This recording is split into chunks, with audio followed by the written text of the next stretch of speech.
tight ship you guys are running here. 5, 4, I know, right? 3, 2, never mind. We're live. Okay. Like hey, Shackers, we are live at E3 2017 with Cliff Blazinski, the creator of Jazz Jackrabbit. Shacknews is still around?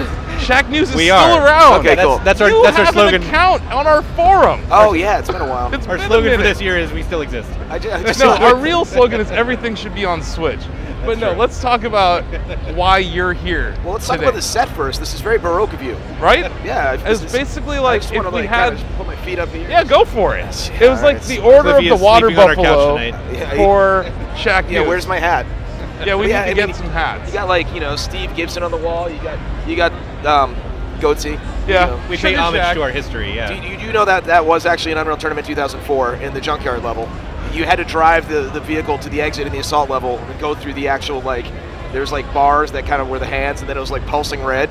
That's freaking awesome. Well, because if I actually saw a video of Goatsy, I imagine it would be pulsing red, like a baboon's ass. And we're off, yeah. So. Well, that's a solid game. It's an FPS with some vehicle combat.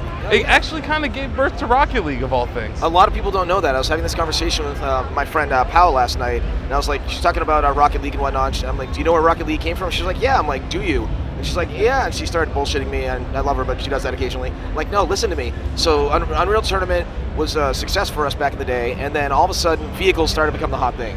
And I'm like, I was doing the bad executive thing at that time. Like, Halo's big. Vehicles, we need those. And all of my programmers at Epic were like, physics are hard, man. I don't know how to do this. And then this, badass dude, Dave Hagewood, shows up at GDC one year after Unreal Tournament 2003 with a terrain level and 4 vehicles just driving around, running around. And one of those vehicles was the Scorpion, if you remember. Yep. That had the blades, right? Oh, that was great. And then they decided, him and Ben Beckwith decided to kind of implement this trick mode, where you can kind of do all these flips and stuff, and then they did a version of it at Psyonix that was Super Power Battle Rocket Mega Cars, whatever. Some really terrible name. Terrible name. Horrible marketing. Not good terrible. Didn't fit in any headline. Yeah, exactly. Or SEO. It didn't even make a great acronym or anything like no. And then it wound up morphing into Rocket League, and then now Dave and Jess and Psyonix are crushing it. Yeah. Living it up in San Diego, and I keep telling them the Comic-Con party's at their house. Oh, that's awesome, yeah, because... and also TwitchCon's going to be down there in Long Beach this year. Yeah. TwitchCon, the show that makes you feel really old. you ever gone to a Twitch party? Yeah. Yeah. It's, lots of influencers, very influential people there. Lots of very animated, bright-eyed and bushy-tailed youngsters with very good skin. Yeah, as far as the eye can see. Well, that's a funny thing about, we had an influencer event, and in E3, it used to just be I show up, to talk to lovely folks such as yourself and journalists and everybody in between, and run into friends and shake hands and kiss babies and whatnot, right? Yeah. And now it's we had to have this 3-day influencer event over at the Standard, and a bunch of these awesome kids show up, and they're like, okay, tell me what your game's all about, and I'm familiar with some of them, and it's just like meeting any celebrity, even though they're this new era of celebrity where they're always taller or shorter than you think they're going to be. Yeah, sure. And it's damn it, I thought you'd be 5'9", and you're 6'2", but they were all cool, and they're hopefully going to get some footage out there, and now it's you need to get your word out about your game by any means necessary. Influencers, press, airdrops.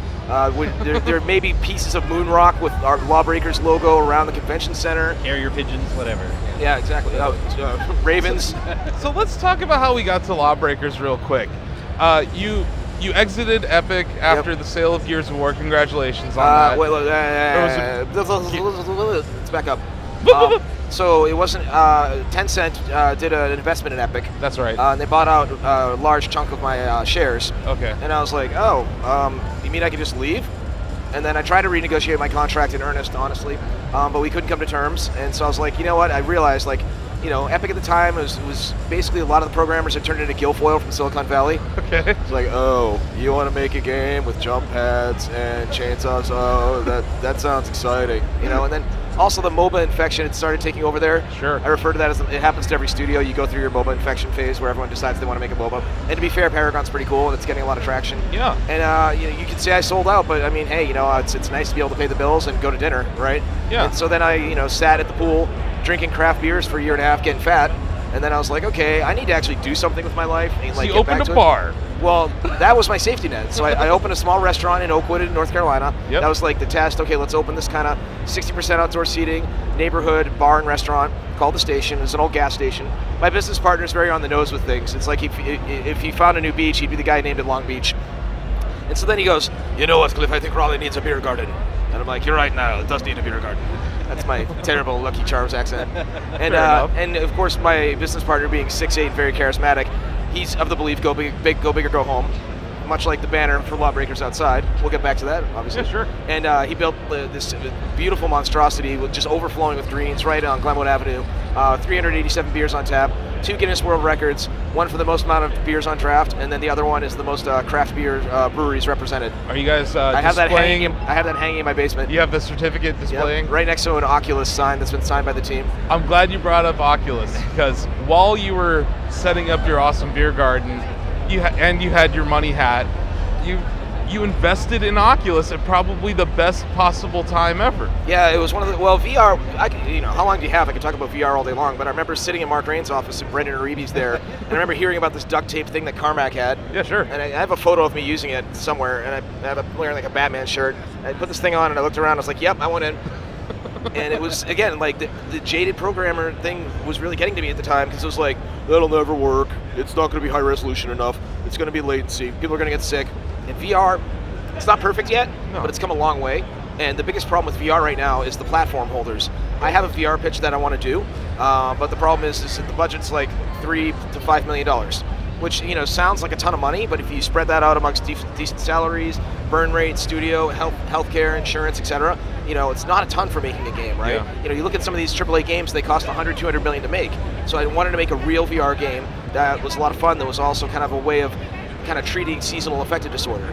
Awesome. And well, because I get it. North Carolina winters aren't that bad, and it's further proof. Like I'm fairly successful, but even I get bummed out. I always say even Bill Gates has 3 things that keep him up at night, right? So that happened, and that was amazing. And it's like, oh, this is the irony, is that I was able to invest in this, and it was a wonderful windfall. But also, I can't do shit with it right now. So you're locked in. No, I mean in regards to like VR. There's no funding. There's no real funding for VR, which is why the majority of the VR games you see feel like these kind of like tech demos. Sure. And like, so when money is actually spent, you get stuff like Robo Recall, because Oculus ponied up to Epic and said, okay, we'll give you a good chunk of money, and lo and behold, you have a really cool wave-based shooter with a great teleportation mechanic and goddamn good graphics, because graphics matter in VR. You can't just be taking some shitty Unity engine and be like, oh wow, it's a Chinese food box, I can throw it, that's exciting. Step 3 profit. Unity. Step 3 profit. I'll always be loyal to my friends at Epic. I'm shocked. You like the Unreal Engine more, huh? It was really? It was the no-brainer, considering what we wanted to do. It's a very good engine. Like any engine, it's not without its faults. But my former employer, they're doing a ton of stuff. Yeah. And some may say almost too much, but it's working for them. Oh no, the engine's fantastic. And one thing I think. So you were still kind of just chilling at the pool when you invested in Oculus. And you don't seem like the type of person who can like stay still for too long. You want to put your talents to use. Well, part of it's my ego, honestly. It's like it kind of makes so me introspective. It makes me like thrilled to like look and see people lining up and to see that enormous banner and be like, oh, okay, this is it's the team's teenager, but it was my baby initially. Yeah, sure. It's like, okay, I want to make this game about shooting weapons in modified gravity and with all these crazy awesome weapons in a rebuilt, America after a crazy earthquake and the moon explodes. I feel like LawBreakers is heavily inspired from your work while you're at Epic, especially the Unreal tournament game. There's a lot of that DNA in there, but if you go back and play the new Unreal tournament, I played it and I'm like, yeah, it's UT. And that's cool, but it's like you have your 10 guns, you have your different maps, and you play it for 30 minutes, and you're like, I get the idea. I think where you were like, you know what, aerial combat this time. We'll just go completely vertical, but also that depth, it's what's a good way of putting it? When the programmers are like, we need abilities, I'm like, I don't like MOBAs. They're like, no, this is going to add a lot of depth. I'm like, all right, guys, you do it, because I was like, let's have all these weapons you can pick up and modify. And they're like, no, let's do the ability and character thing. I'm like, we're going to do the kind of hero thing, and I'm like, okay, look, we're going to at least call it our roles. We're not going to call it heroes. We're going to call it roles. that was a battle that I won there. And then we found with the Q and the E, and then having shift be different on every character, and different health, and different air control, and different movement abilities and whatnot. Like the characters really kind of become their own. They can be their own hero in their own game. You can make an entire game about Kitsune or Hellion. Sure. No, That's where you get the depth. I keep smacking my face in the mic.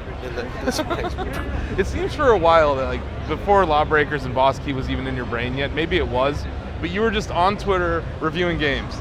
You're like, this game could be better here. This game could be better here. Yeah, I was also talking a lot of shit on Tumblr too. Yeah, and I was watching you, and I'm like, this guy wants to make games still because he's just sitting here analyzing everything he plays. Oh, it's in my DNA. Yeah. I mean, there's so many days that where I go into that office and we go over like what the new features are. Here's some new concept art and everything like that. But there's once in a while on a 75-degree day when it's sunny out, I'm like, okay, I'm gonna go into work and leave my beautiful wife and dogs at home and just go argue with mostly dudes about variables.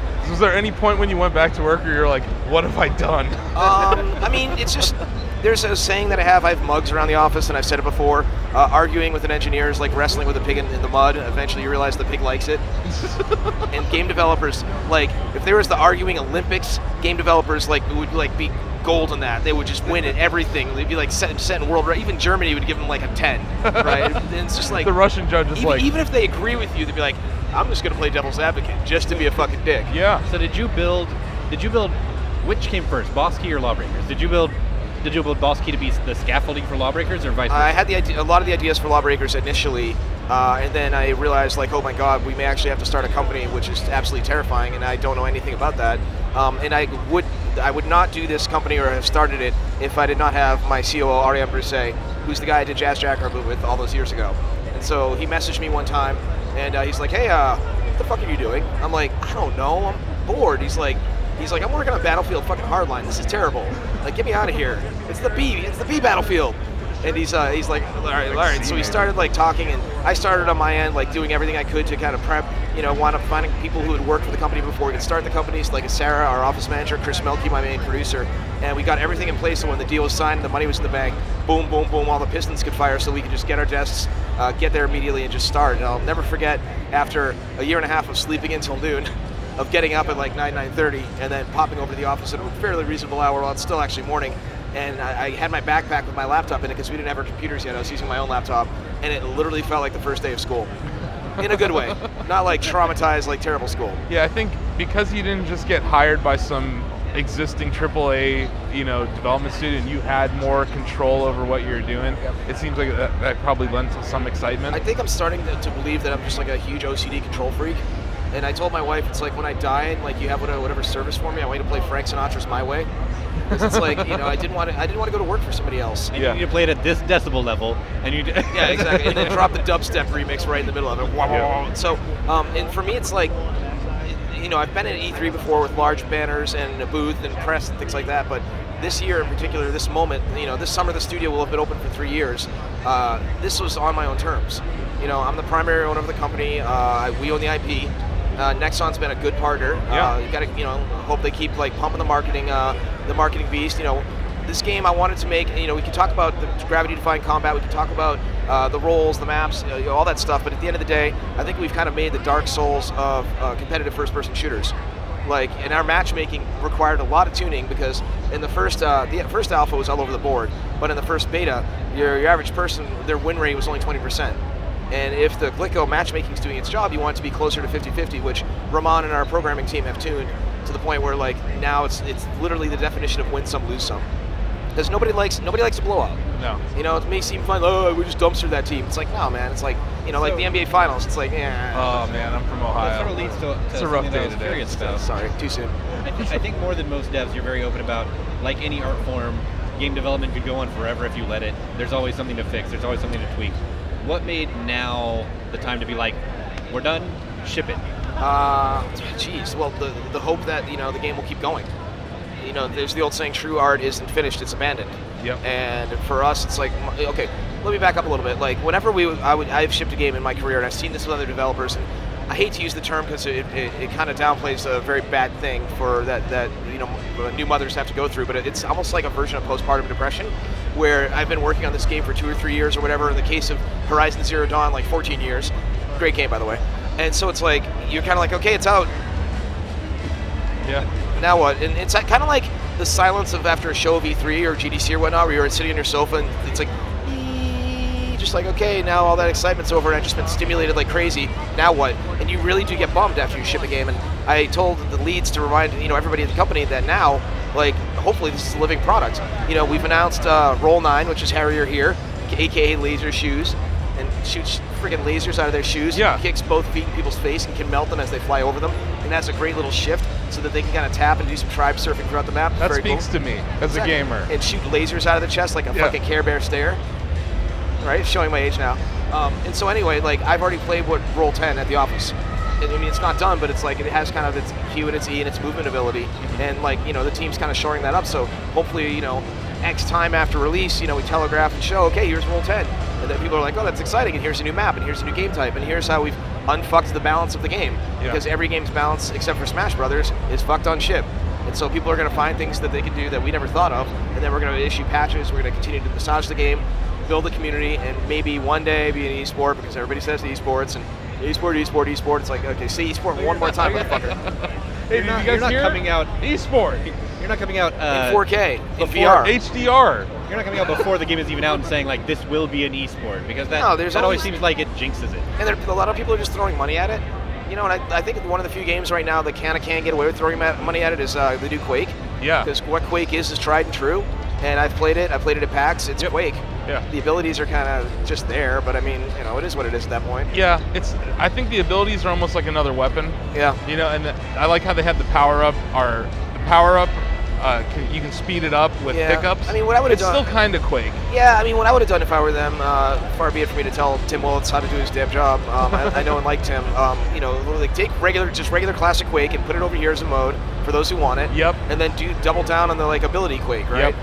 Same thing with Unreal Tournament. Yeah, just like a reskinned Quake Live. Yeah. And then here's Champions 2. Well, why even reskin it? Because they set the settings all the way to shite. That's true. So I'll never forget, like, back in the day, seeing your FPS, it's like, oh, that looks like it has no textures. Okay. I kind of want to ask you about the market for FPS. Yeah. Because there's a ton of first-person shooters, and I'm not saying like, oh, It's like people realize that arena shooter was like a thing you can make. Yeah, it's like all at once. Everyone, I shouldn't say everyone. There's a certain age group that thinks Overwatch invented the arena shooter.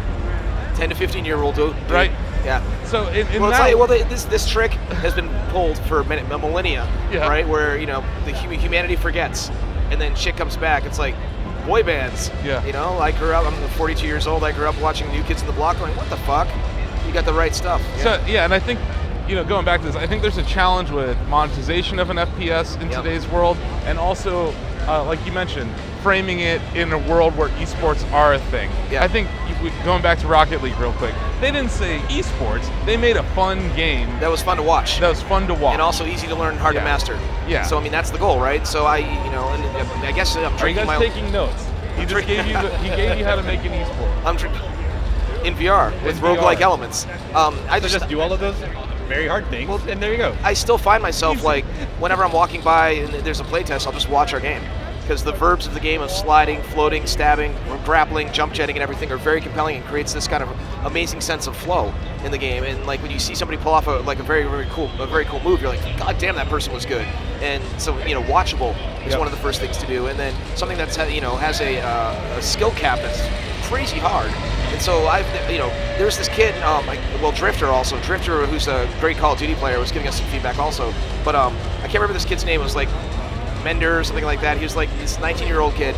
He had his, I wasn't even aware that a lot of the pro CS players hold the keyboard and the mouse at this kind of 45-degree angle. And he's just looking at the screen, just full on Ender's Game, just fucking in the zone, and he's just wrecking everybody. Full on Ender's Game. That's a great phrase. It was our influencer event. I'm like, this kid's like 19, and like these other Twitch streamers and YouTubers are good, and he's just wrecking them. And that's why the matchmaking is so damn important. So, to go back to the 10 to 15 year rule, which is every 10 to 15 years you can take the same shit and reintroduce it to a new generation because they were too young to remember it. It goes back to Halo, where Halo's like, we have man cannons, and all the Halo fanboys are like, ooh, and I'm like, those are just fucking Quake jump pads. Or Sonic the Hedgehog. What's going on right now, right? Yeah. Or Guns Akimbo, when that happened with Halo 2, everyone lost their shit. I'm like, Rise of the Triad did that. Like, what's going on right now? And so I'm kind of taking that, idea and applying it to, like, modified gravity. Yeah. Because, your average person who isn't, old men like us doesn't remember Ziggurat Vertigo or Morpheus from Unreal Tournament. I've always said that if you add a jetpack to a video game, it's instantly better. Yeah, it's like adding a monkey to a movie. It's instantly funnier. Right? A monkey with a jetpack. There you go. Yeah. Wasn't that Beyond Good and Evil's trailer yesterday? Was it? I haven't seen shit, by the way. Okay. I just been like interview feel the whole time. Yeah. I think that the thing that seems new to the modern iteration of all these arena shooters is that, like you said, it's a living game. It's not you release a thing and then that's the thing, and it's not even you release a thing and you have a roadmap of DLC for a year. It's you release a thing and then you have Yeah. I mean, it's a living product. As long as people are playing it and buying it. The shitty executives use as games as services, right? Which is fine, but I mean, games have had this for years. I remember many years ago talking to people and they're like, "Yeah, I play WoW." I'm like, "Oh, well, do you play anything else?" "No, I play WoW." It's like, God damn it, right? But you want to be that game that everyone has their hooks into. And right now, in the FPS space, that is Overwatch. Yeah. And Overwatch is a darn good game. Yeah. You know, I main Pharah, my wife mains Mercy, but we want to be a lot more hardcore than that. The way that I always speak about Overwatch, you know, and I don't want to slag it because I play it and I enjoy it, is that it's a ability and character-based game that happens to be a shooter. We're a shooter that happens to have characters and abilities. Like, our shooting is some of the most snug you'll ever find. Our hitboxes are legit. I mean, no offense to Hanzo. I mean, that thing's beach ball sized, you know. And we don't freeze people like May, which makes me want to stab someone. Some shade towards Hanzo. Oh, dude, it's just, well, and then, like, it's just FPS canon 101. You do not freeze a player. Yeah. Like the sleeping and whatnot too. It's just like, just kill me.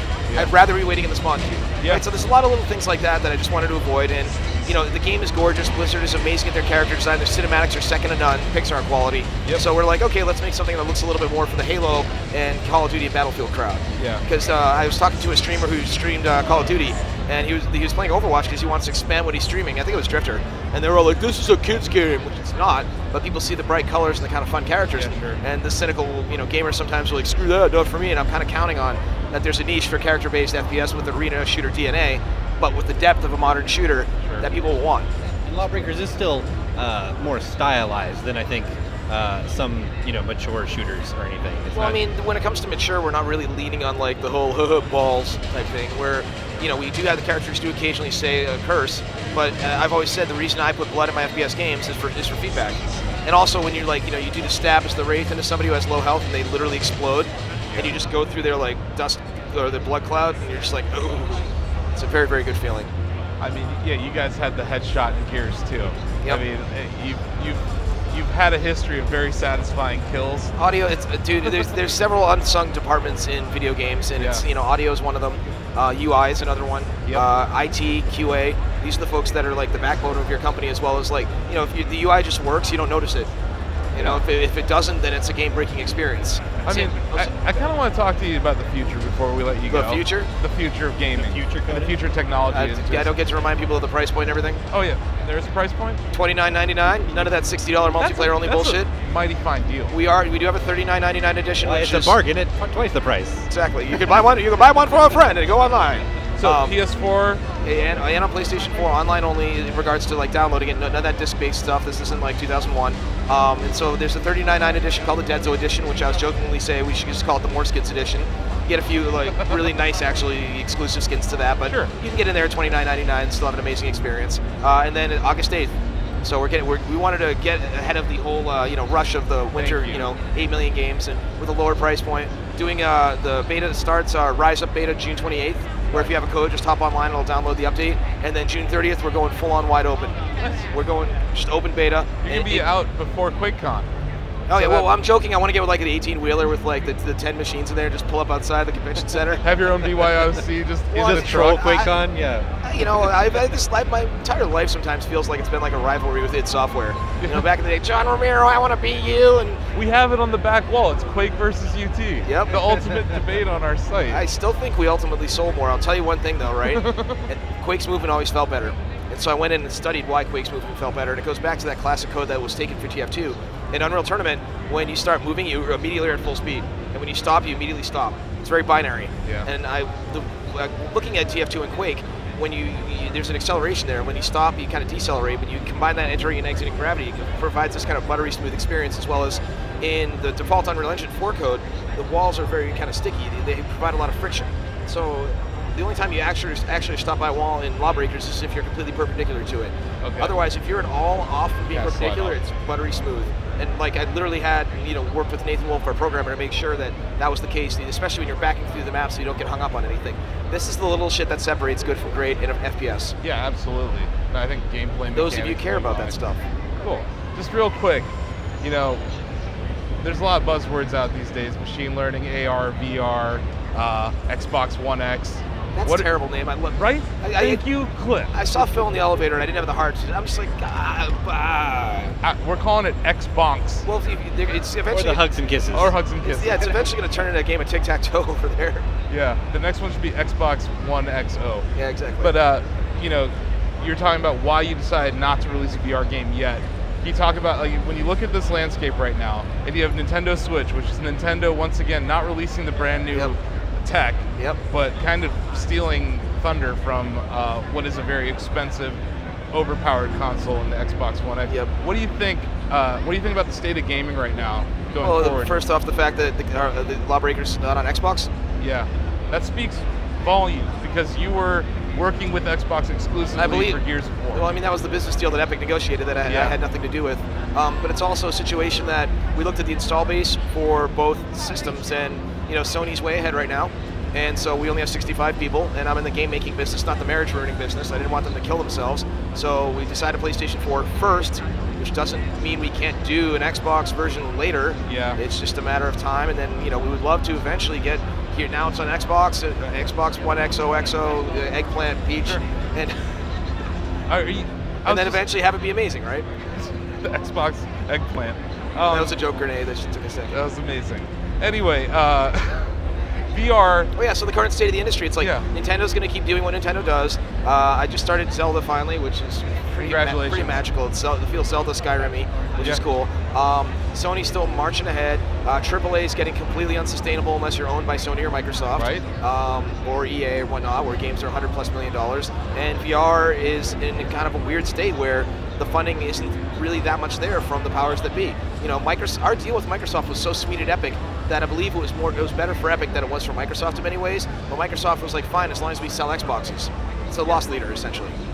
Awesome. Well, I just want to thank you for coming by the Shacknews booth. Yeah, 30 minutes flew right by, guys. Yeah, it's a delight to have you here in our swanky little Underneath booth. the hands of God. Yeah, underneath the hands of God, right in the shadow of your own very beautiful LawBreakers booth. It feels good to be me right now. We look forward to the release of the beta, the release of the game, August 8th. I'm marking it down on my virtual calendar. Thanks, man. If you ever doubted it, just give it a go. It's going to be wide open beta on the 30th. Free DLC idea. VR spectate mode for this game. Yeah, we would definitely consider it. And quick notice that also everything's going to be like just showing up in regards to new characters and modes and maps. We're not going to nickel and dime the DLC bullshit. Awesome. This sounds great. Thank you very much. Congratulations on getting this game out. Thanks. Yeah. I think I nearly killed the team. So yeah. We'll look forward to what you guys got up next at Bosky. Thanks, man. Thanks. Thank you.